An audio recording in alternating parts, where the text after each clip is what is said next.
Muy buenos días, hermanos, muy buenos días, bienvenidos al devocional de hoy, muy bienvenidos, gracias por conectarse, gracias por aceptar esta invitación de abrir la Escritura, meditar en ella, aprender lo que ella nos dice a nosotros, creyentes del siglo XXI, de cómo debemos vivir nuestra vida, siempre por fe. Estamos en una serie que titulamos Los héroes de la fe y estamos estudiando el capítulo 11 del libro de Hebreos y estamos estudiando aquellos héroes, hombres y mujeres, que por medio de creerle a Dios y vivir en consecuencia con ese mensaje, ¿cierto? Conquistaron reinos, taparon boca de leones, etcétera, etcétera. Hombres que vivieron por fe. Y eso también se aplica a nosotros. El mensaje de la Escritura siempre es contemporáneo, siempre es vigente, siempre es contingente. Si usted tiene su Biblia, entonces lo invito a que la abra conmigo en el capítulo 11. Hoy vamos a leer dos versículos solamente. Hebreos capítulo 11, versos 30 y 31.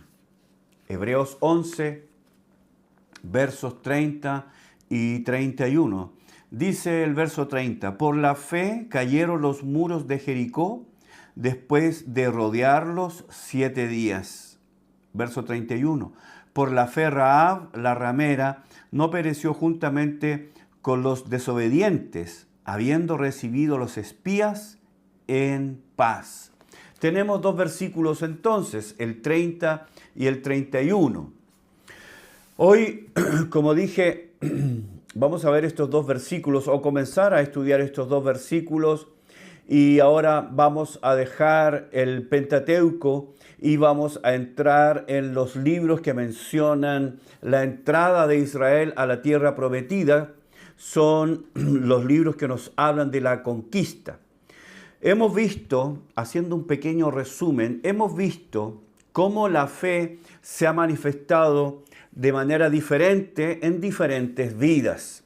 Por ejemplo, se ha mencionado, hemos estudiado, hemos revisado la fe de Abel, que le permitió ofrecer un sacrificio mucho más excelente, un sacrificio completamente diferente, aparte, separado, que el que ofreció su hermano Caín.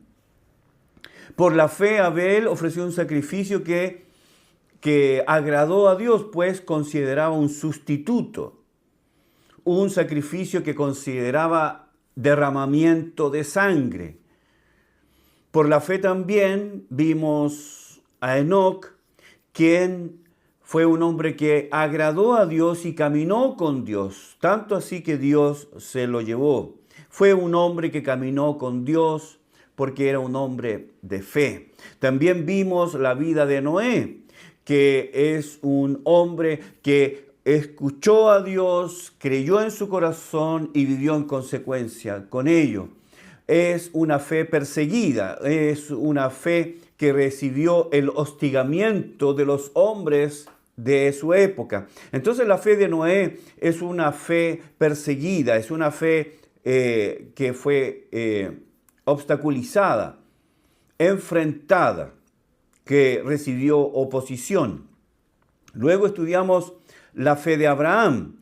La fe de Abraham fue una fe que le permitió salir de su ciudad, de su parentela, de su zona de confort y salió, dejó la comodidad y salió al desierto. Piensen ustedes lo que significa eso. Salir de una ciudad, salir de la comodidad, dejar a su parentela, dejar a su familia e irse a vivir al desierto y ahí vivir como extranjero y peregrino, moviéndose de aquí para allá, de allá para acá, levantando siempre donde él llegaba una tienda y un altar. Siempre lo acompañó. Donde llegaba Abraham, levantaba la tienda y levantaba también un altar, viviendo como extranjero y peregrino. La fe le permitió recibir a su hijo vivo cuando él, obedeciendo a Dios, lo ofreció en sacrificio.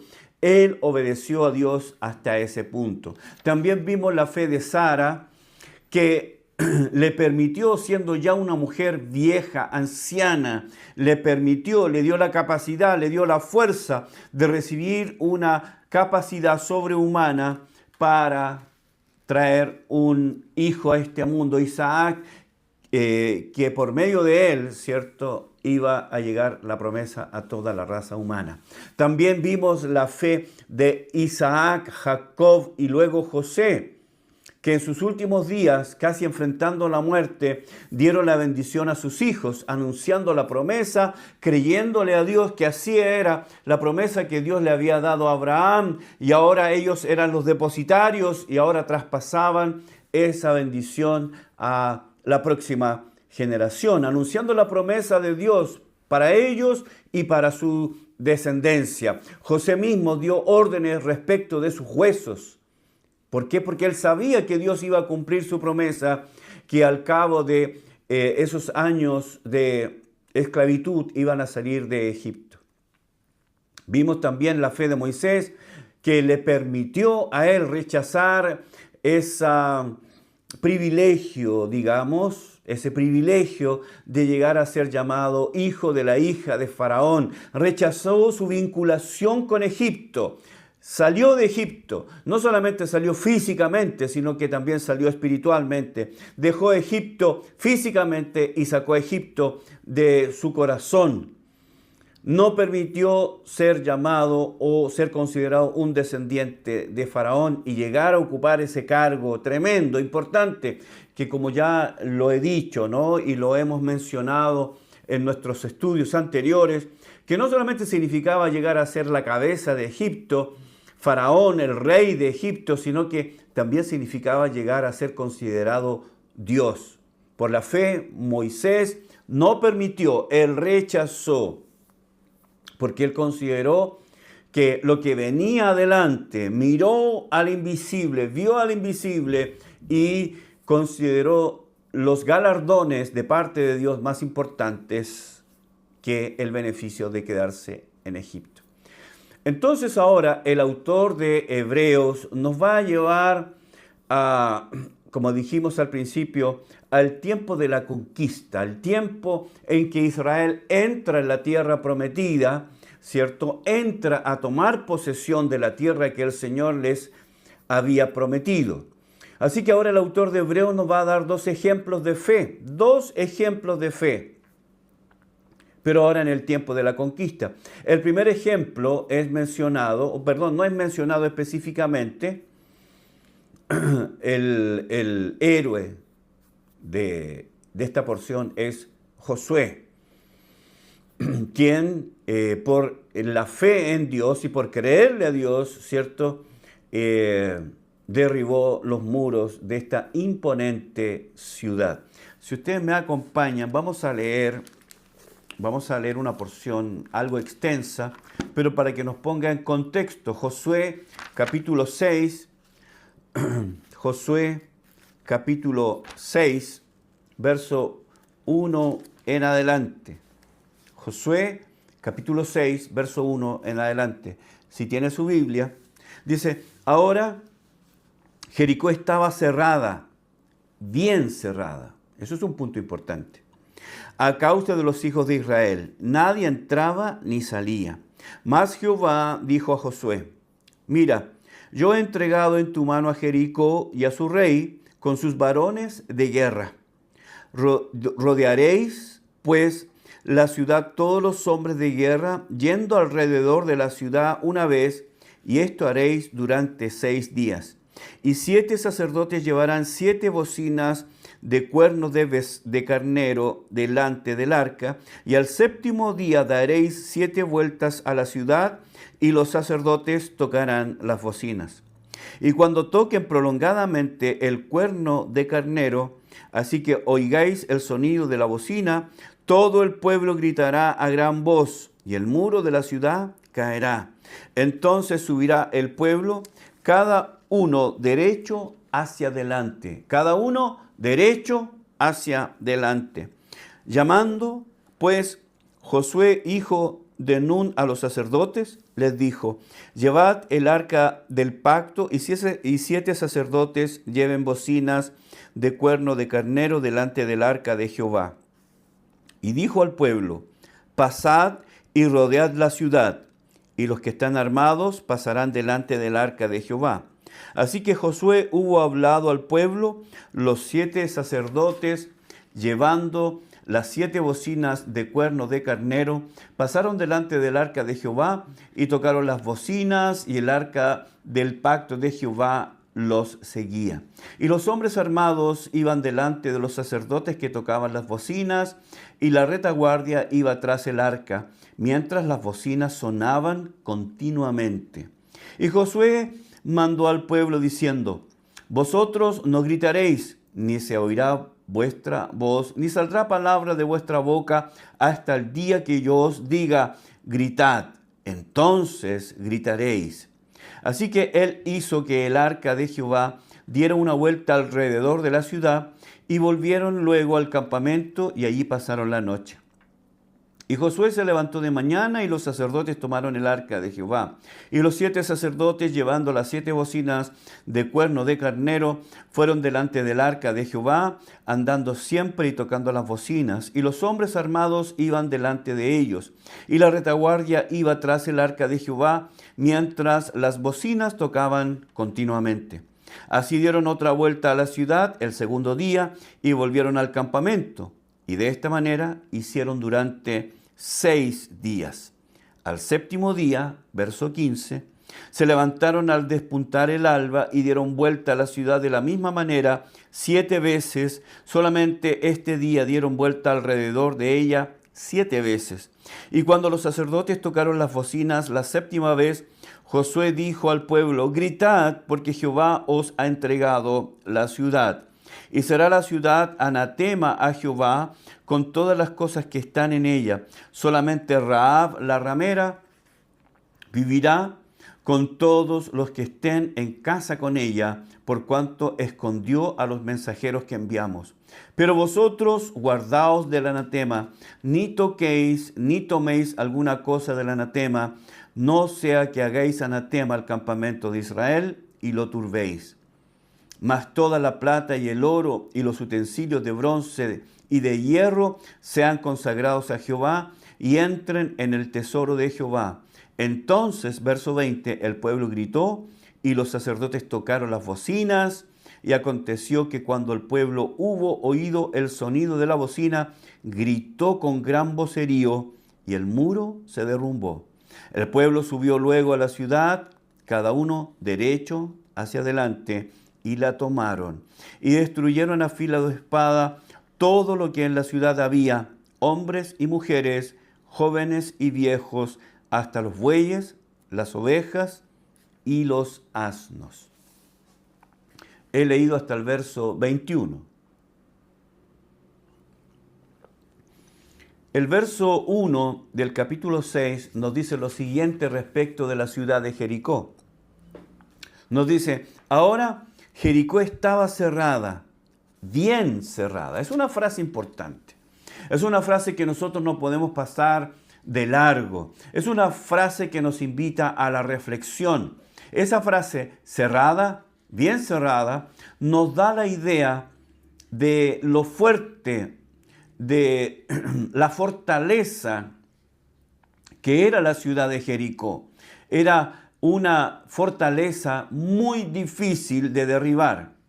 Jericó es conocida como la ciudad habitada continuamente más antigua del mundo.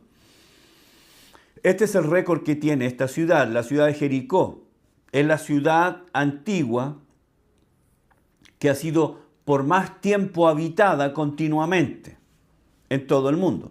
Su nombre, el nombre Jericó, nos va a dar a nosotros una idea de lo que era la ciudad, de lo que significaba la ciudad y a lo que estaba dedicada la ciudad. El nombre Jericó puede significar en el idioma semítico luna. La luna, el satélite natural. Ahora, es probable, en realidad, la verdad es lo más seguro, que esta ciudad era un centro de culto dedicada a los dioses de la luna. Era una ciudad entregada, por lo tanto, al paganismo, al culto de los astros, y en este caso específicamente a la luna. La arqueología nos ha mostrado que Jericó estaba dotada de 2 muros perimetrales que corrían paralelos, uno detrás del otro, dejando una especie de valle entre los dos. Entonces eran 2 muros perimetrales que corrían paralelos. Los muros, de acuerdo a la arqueología, probablemente eran muros muy cercanos a los 9 metros de altura. Y el ancho variaba entre los 2 a los 3 metros 70. Por lo tanto, podemos tener una idea muy clara de lo que era la fortificación de Jericó. 2 muros paralelos, 2 metros, 3 metros 70, variaba, 9 metros de altura. Era una fortaleza. Era una fortaleza muy difícil de derribar. Ahora, el texto nos dice que la ciudad estaba cerrada, bien cerrada. Y esto era a causa de Israel. Los israelitas entonces enfrentaban a esta ciudad, y esta ciudad estaba dotada de este muro, de lo que era este muro. Ahora, tenemos que pensar que Israel venía, ¿cierto?, de estar en el desierto. No era precisamente un ejército bien preparado, bien adiestrado, bien dotado. Era un grupo de hombres celosos que tenían fe en Dios, que confiaban en Dios, pero no era un grupo, era un ejército con mucho poder bélico. Era realmente todo lo contrario, tenía muy poco poder bélico. Así que Dios le da las instrucciones a Josué de qué manera él tenía que enfrentar esta inexpugnable fortaleza. 9 metros de alto, 2 metros de ancho y en algunos casos 3 metros 70. Ahora, Dios le da instrucciones. Ahora, uno podría pensar, son bastante raras estas instrucciones, son bastante diferentes, no están en la papeleta de un general de un general de ejército. Seguramente no habría sido la estrategia de Napoleón o de Alejandro Magno o de Nelson. No era la estrategia de estos generales victoriosos en batalla. Seguramente tampoco era la estrategia de un MacArthur o de un Patton en la Segunda Guerra Mundial. ¿Cuál era la estrategia? Rodear la ciudad durante 6 días y al 7º día era el día importante. Era rodear la ciudad encabezada por los sacerdotes. Tenían que ser 7 sacerdotes. Entonces todo es muy raro, todo es bastante raro. ¿Cómo vamos a derribar estos muros si no tenemos la capacidad? No tenemos la capacidad. Israel no era un ejército con un gran poderío bélico, no lo era. ¿Cómo entonces? Bueno, Dios da estrategias bastante raras. Dios le da a Josué estrategias muy, muy raras que escapan del patrón normal de cualquier estrategia de guerra. Pero Dios está al mando, Dios sabe lo que hay que hacer, Dios está en control y Él ve mucho más allá de lo que nosotros podamos ver. Esta fue la fe de Josué. Le creyó a Dios, le creyó a estas instrucciones y nosotros sabemos la historia. Mañana continuaremos estudiando la vida de Josué, esta vida de fe, que por la fe, por esta fe en Dios, los muros cayeron y el pueblo pasó derecho hacia adelante. Muchas gracias por acompañarme en el devocional de hoy. Estamos comenzando esta semana. Todavía nos queda mucho por estudiar y estamos muy expectantes. Yo estoy muy expectante de lo que tiene para nosotros esta porción bíblica. Muchas gracias. Que Dios les bendiga. Nos vemos mañana.